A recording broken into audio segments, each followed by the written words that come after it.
mudah-mudahan akan lebih kita tingkatkan, bukan hanya sebagai kewajiban, tapi menjadi sebuah kebutuhan bagi kita yang telah memproklamirkan diri kita menjadi pengikut Nabi Muhammad SAW, dan sampai detik ini kita masih mengimani dan hidup dalam keimanan. Hal yang sangat dirindukan oleh Nabi Allah Ibrahim alaihissalam untuk ayahnya. Hal yang sangat dirindukan oleh Nabi Allah Nuh alaihissalam untuk anaknya. Dan hal yang sangat dirindukan dan diimpikan oleh junjungan kita baginda Rasulullah kepada pamannya. Namun takdir mengatakan lain, sampai menjelang wafat harapan itu tidak kunjung tiba. Sementara kita ujung Nabi bukan gitu, wali bukan, tapi kita dianugerahi hal yang terindah itu berupa keimanan, dan sampai detik ini masih tetap kita pertahankan. Salawat beriring salam juga jangan pernah terhenti. Mari terus kita sanjungkan kepada baginda Rasulullah SAW, dan menjadi bagian tugas kita untuk mengembalikan kemurnian ajarannya, dan diiringi ijtihad berupa tajdid dengan kita mengikrarkan diri dalam berorganisasi di Muhammadiyah dan Aisyah. Sebelum perjalanan ini dikabarkan oleh Bunda Sri Bunda Sri, bahwa perjalanan ini mengambil tema silaturahmi dan tadabbur alam.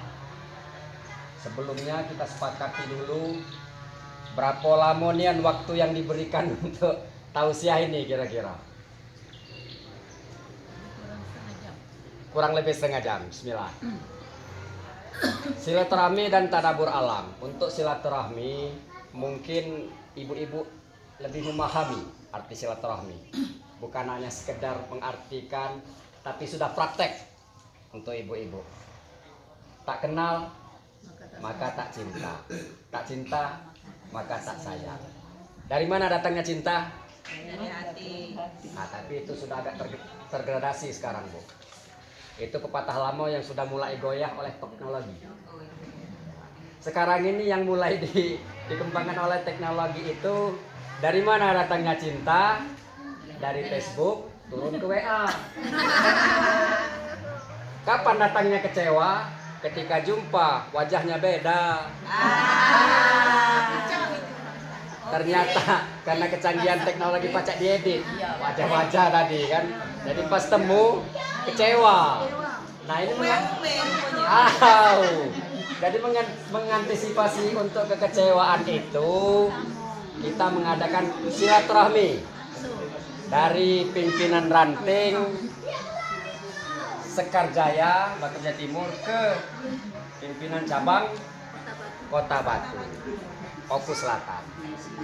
Ternyata kalau jengok di Facebook apa kabarnya cantik-cantik. Ternyata pas dijengok cantik nian. Cantik nian.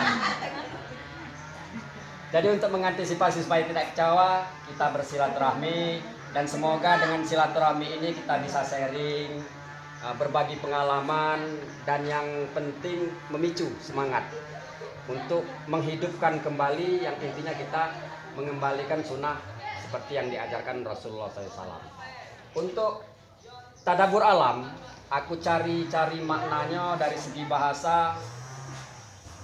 Kalau bahasa Arab biasanya timbangannya itu mulai dari pa'ala, sehingga ketemu tapak ala ya tapak alu. Tapi agak kurang sinkron dengan artinya pertama aku temukan.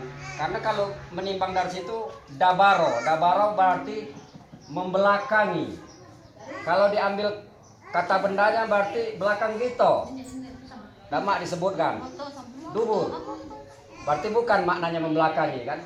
Sehingga ketemu ada dua kata, tadabaro dia panjang dan tadabbaro pakai tasdid. Tadabaro dengan Hamzah atau panjang itu bermakna memikirkan sesuatu beramai-ramai. Nah, mungkin cak kita sekarang ini membahas sesuatu beramai-ramai, mungkin sidang atau mungkin dalam tanda kutip berdebat, membahas sesuatu beramai-ramai. Sedangkan tadabbaro itu memikirkan sesuatu secara mendalam.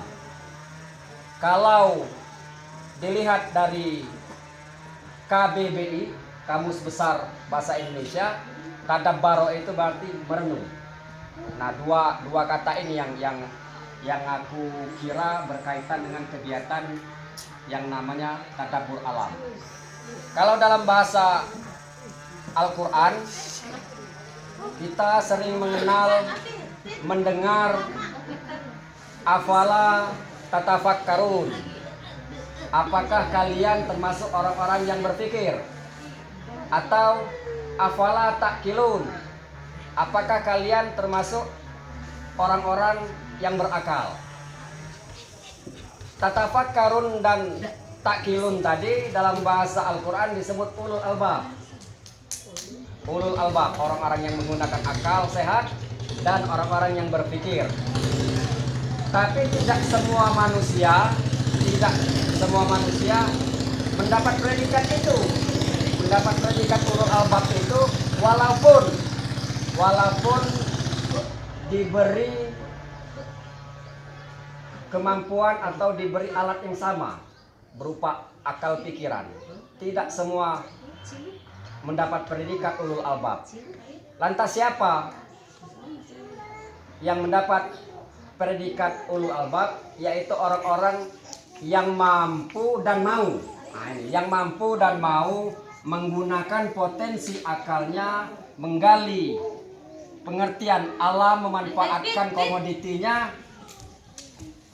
untuk kemaslahatan umat dan berakhir pada untuk keperluan ibadah. Dan pada finishnya akan berujung kepada meninggikan kekuasaan Allah Subhanahu wa Ta'ala. Untuk berbicara tentang alam ini, saya teringat sebuah kata filsafat yang aku dapat dari almarhum Muzni Wahab rahimahullah, Allahumma fillahu warhamhu wa fi'anhu. Kata filsafat ini kata filsafat yang aku terima pertama kali dan aku mengerti.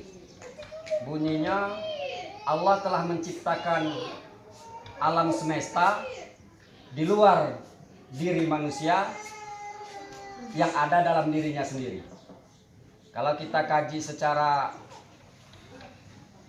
sekali lewat, seolah-olah Allah menciptakan dua alam, di luar diri manusia dan di dalam dirinya sendiri. Namun pengertian secara singkat bahwa alam semesta yang terbentang ini kita kaji, kita pelajari, masuk ke dalam otak kita, itulah yang dimaksud dengan yang ada dalam dirinya sendiri. Jadi kewajiban kita mengolah alam ini semaksimal mungkin, sebagaimana mestinya, dengan terus menjaga kelestarian alam itu sendiri. Mungkin kita melihat adik-adik kita yang lagi gagah-gagahnya tergabung dalam pencinta alam. Dulu pernah saya ikut-ikutan seperti itu, naik gunung, turun gunung. Tetapi untuk menjadi pencinta alam tidak harus mesti naik gunung, tidak harus mesti ikut pelatihan diksar pencinta alam dan sebagainya. Kita menjaga lingkungan sekitar kita saja itu sudah mendedikasikan diri kita untuk menjaga lingkungan, dan sudah bisa disebut dengan pencinta alam. Sebagaimana yang disairkan oleh Uli Sigarusadi, memproklamirkan diri sebagai pencinta alam, sementara baktimu belum kau miliki. Jadi naik gunung, turun gunung, kalau sekedar hanya untuk menikmati tanpa kerja atau usaha untuk melestarikan alam itu sendiri, bukan pencinta, penikmat, penikmat alam. Dan dalam Islam kita diajarkan untuk bijaksana mengelola, memperhatikan lingkungan sekitar kita yang pada akhirnya atas hasil dari penelitian, hasil survei, hasil pembelajaran kita itu tidak lain, kita akhirnya berucap Rabbana ma khalaqta hadza batila faqina azabannar.